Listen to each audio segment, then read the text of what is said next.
भारतीय कुश्ती संघ के अध्यक्ष ब्रजभूषण शरण सिंह को लेकर पहलवानों ने जो विवाद खड़ा किया वो आने वाले दिनों में विरोध की नई तस्वीर सामने ला सकता है। पहले नई संसद भवन के उद्घाटन के मौके पर आर पार वाली तस्वीरें दिखाई दी और अब ये मामला मेडल को प्रभावित करने तक आ पहुंचा।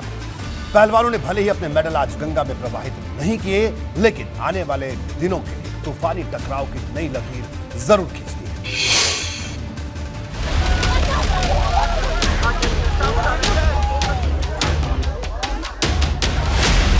23 अप्रैल को पहलवानों ने जंतर मंतर से जिस दंगल की शुरुआत की थी वो 28 मई की घटना के बाद हरिद्वार के हर की पैड़ी तक पहुंच गई है।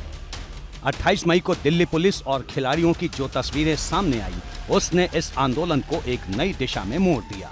पहलवान जिस महिला महापंचायत के उद्देश्य से नई संसद की तरफ बढ़ रहे थे उसमें तो वो असफल हो गए। साथ ही पुलिस ने बलवा समेत कई गंभीर धाराओं के तहत उन पर मुकदमा दर्ज कर लिया और इसी के बाद शुरू हुआ मेडल वाला दंगल।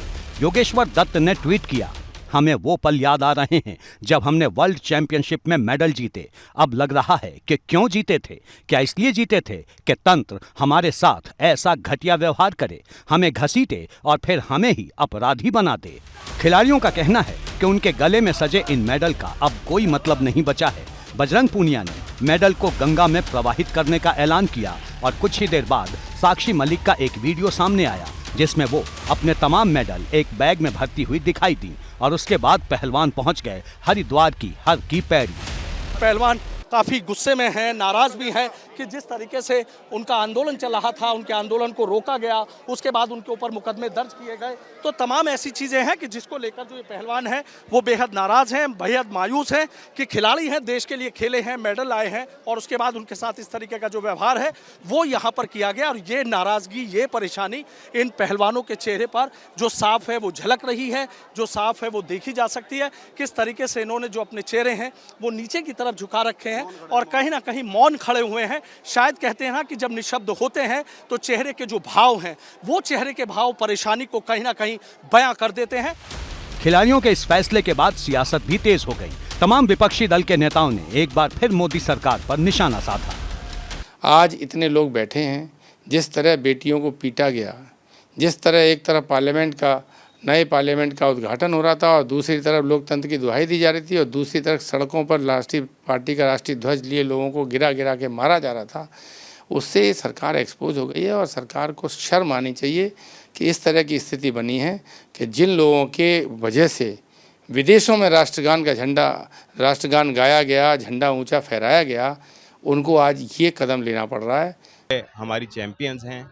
2016 में प्रधानमंत्री मोदी जी ने खुद ट्वीट किया था और ये कहा था कि रक्षाबंधन के दिन साक्षी ने रियो ओलंपिक्स में मेडल जीतकर हम सब के लिए, हम सब का जो है सर उठा दिया है।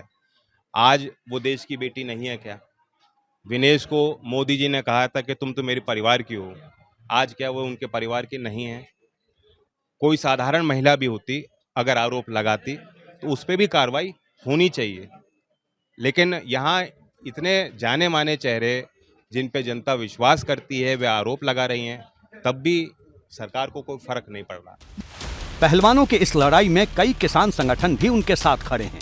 राकेश टिकैत ने भी पहलवानों से अपील की थी कि वो अपने मेडल गंगा में प्रवाहित न करें। हमने सबको कहा कि जहाँ पे मिलन को रोको, वे परवाह नहीं करने। वो देश की धरोहर है, बच्चों की धरोहर है, हमारे तिरंगे की धरोहर है, वो देश के मेडल है। हताश होने की जरूरत नहीं, संघर्ष है। आजादी की भी लड़ाई 90 वर्ष तक चली और ये इसमें भी लड़ेंगे, बातचीत करेंगे। अगर मेडल देने होंगे तो देश के राष्ट्रपति जी को मेडल देंगे। अब सवाल ये है कि पहलवान अब क्या करेंगे, क्योंकि पहलवानों ने जंतर मंतर से हटाए जाने के बाद इंडिया गेट पर आमरण अनशन की बात कही थी, लेकिन पुलिस ने इंडिया गेट पर किसी भी तरह के प्रदर्शन की इजाजत देने से इनकार कर दिया। एबीपी गंगा के लिए हरिद्वार से रवि कैंतुरा के साथ सनुज शर्मा की रिपोर्ट।